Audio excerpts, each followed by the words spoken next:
La inflación de marzo lo que nos arroja a nosotros es 5,3% mensual con respecto a febrero. Mantiene el mismo valor que febrero con respecto a enero. 5,3. Es decir, empezamos un año muy alto, muy cargado respecto a aumentos de precios, lo que nos hace estar en este trimestre arriba del 14% acumulado.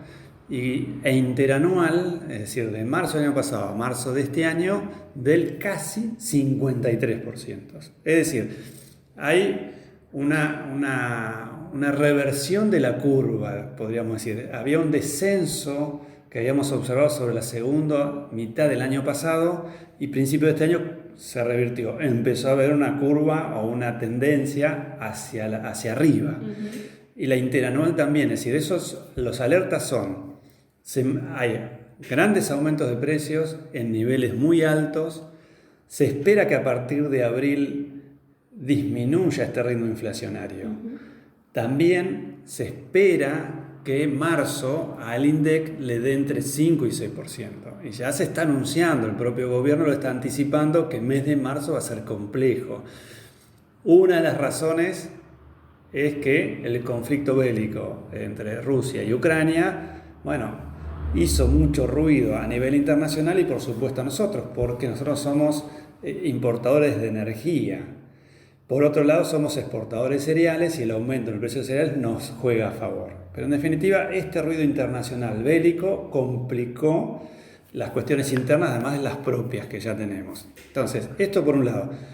Por otro lado, tenemos 3 capítulos que aumentaron fuertemente en lo que es la inflación en Bahía. Tenemos transporte con un 7,5%, básicamente combustibles y autos 0 kilómetros. Por otro lado, encontramos educación con un 6%. Educación, yo personalmente esperaba un índice más alto porque otros años hemos tenido cercano al 12%. Pero este año fue del 6%. ¿Y qué es lo que se actualizó? Las cuotas de los colegios privados, como suele ocurrir en marzo, y cursos extraescolares, que pueden ser cursos de computación, de idioma, etcétera, de inglés, etcétera.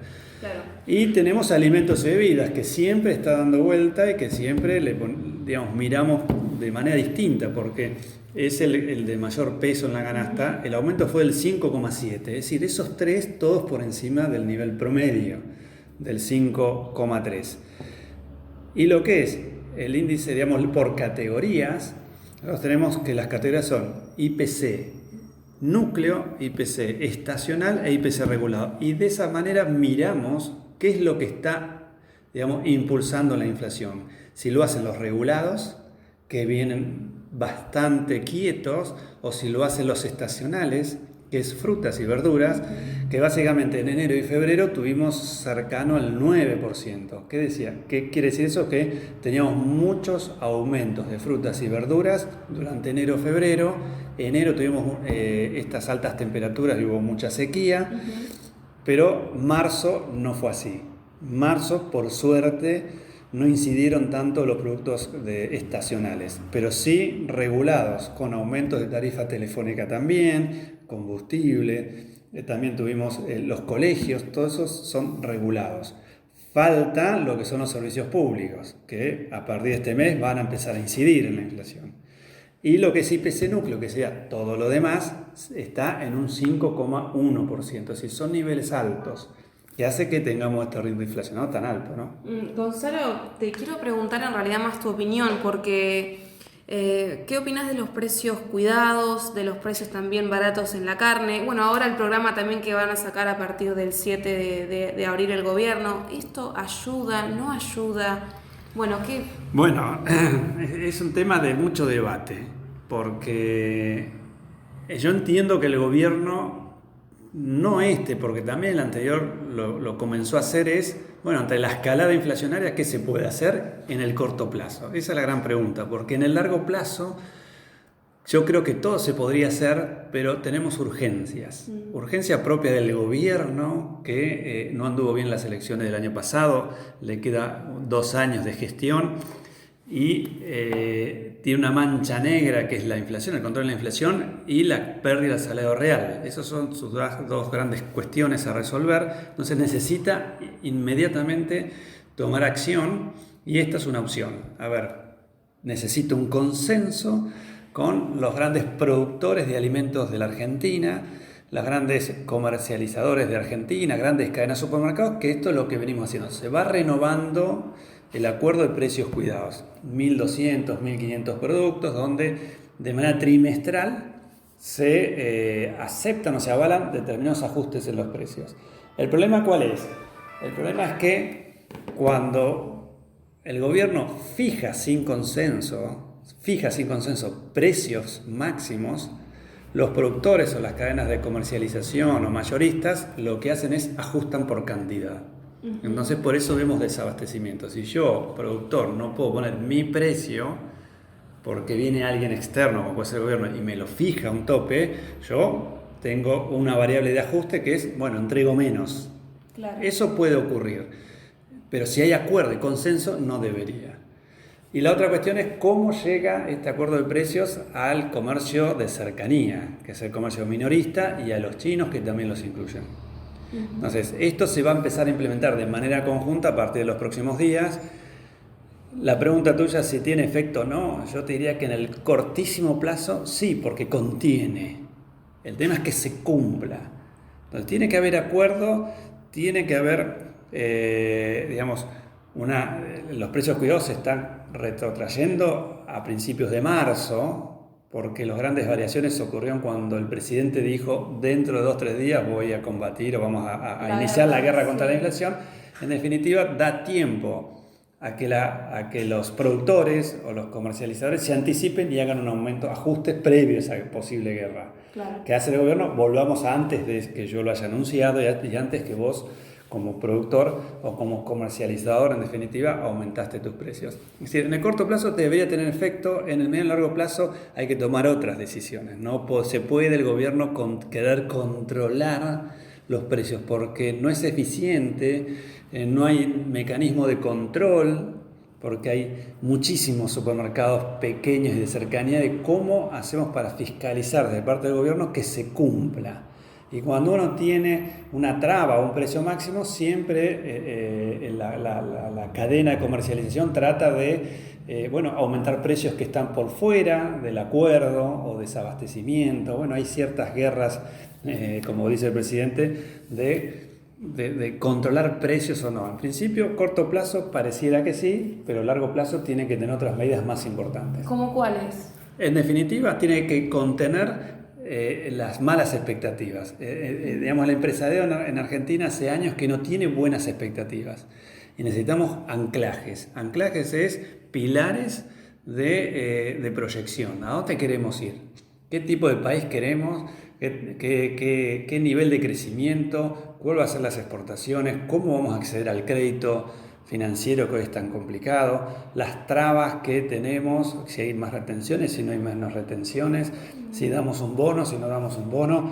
En los impuestos, una reforma en el sistema tributario que elimine aquellos que no son necesarios, porque hoy conversaba con un colega tuyo, debe haber en Argentina 120, 130, 140 tipos de impuestos y el 10% de ellos, saca la cuenta, no más de 20 participan del 90% de la recaudación por parte del Estado. Es decir, hay muchísimos impuestos que hacen demasiado ruido, que son muchos y no colaboran en nada. Entonces habría que hacer una reforma, pero la reforma lleva tiempo.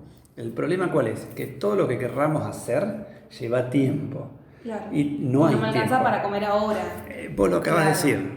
Hay 37% de pobreza, 16, 17 millones de pobres, 3, 4 millones de indigentes. No tengo tiempo.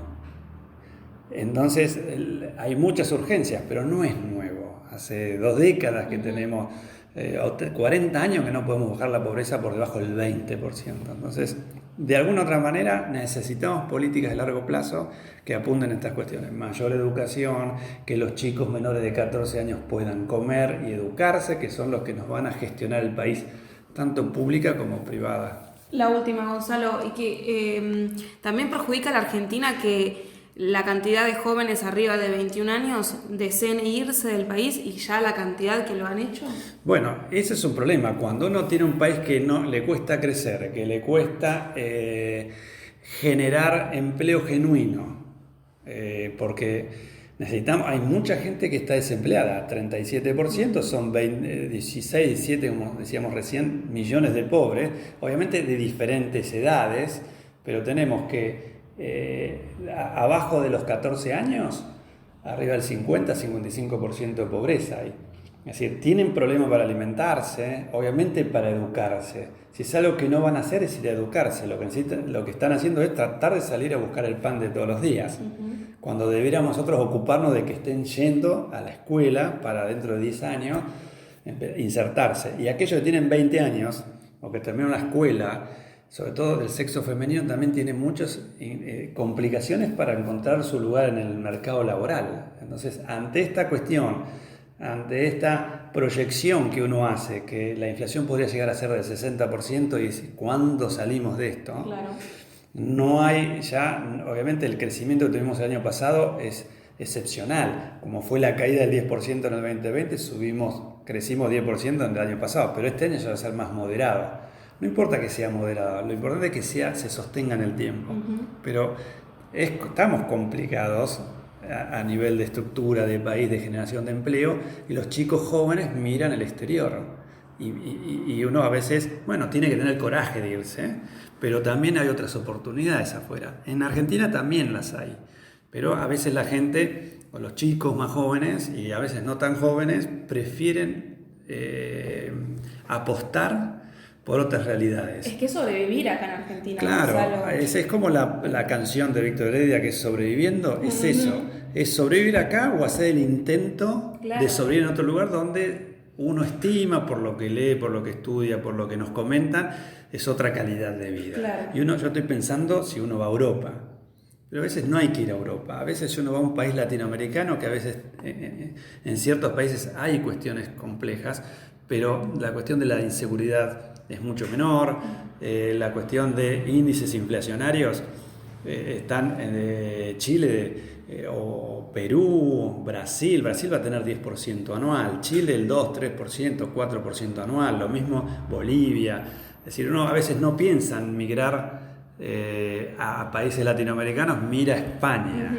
Bueno, evidentemente España está dentro de una comunidad económica europea que hace que también sea un país fuerte y ordenado, y tiene otras oportunidades. A veces uno dice, bueno, termino haciendo lo mismo que estaría haciendo acá. Bueno, pero allá tengo otra proyección, me cuidan, tengo un seguro de desempleo si tuviera una pérdida laboral, tengo más seguridad, está en un país más normalizado y no tiene tantos altibajos como tenemos nosotros. Entonces Argentina debería de mirar los países vecinos. Siempre hay que mirar, porque nosotros como individuos miramos también a nuestros colegas, a nuestros amigos, a ver qué cosa podemos incorporar para ser mejores. Nosotros tenemos que ocuparnos de ser mejores. ¿Cómo? Mirando las experiencias de los países, modelos, tecnologías, currículas académicas, cuestiones de carreras técnicas, es mirar, es relojear, podríamos decir, qué está haciendo el mundo